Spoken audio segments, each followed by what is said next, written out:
each evening from December to December.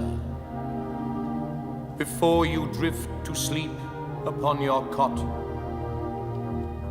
think back on all the tales that you remember of Camelot. The question of why Natalie, it's a very hard question. You don't know if anyone can do it. It's always the hardest thing about biopics is, especially when you're dealing with someone iconic that people have a sense of. And when it works, you have when most people think of Mahatma Gandhi, they think of Sir Ben Kingsley. But that's very, very rare when that happens, when it's someone who's, videotaped and captured really well in the 20th century. How do you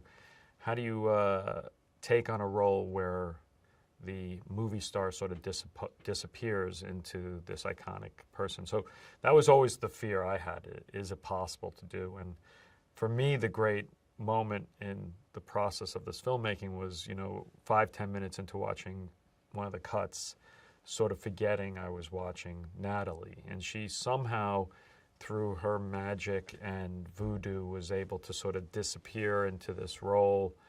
And by the end, you kind of forget that that you're here in the 21st century watching something that happened so many years ago. People like to believe in fairy tales. Don't let it be forgot that for one brief, shining moment,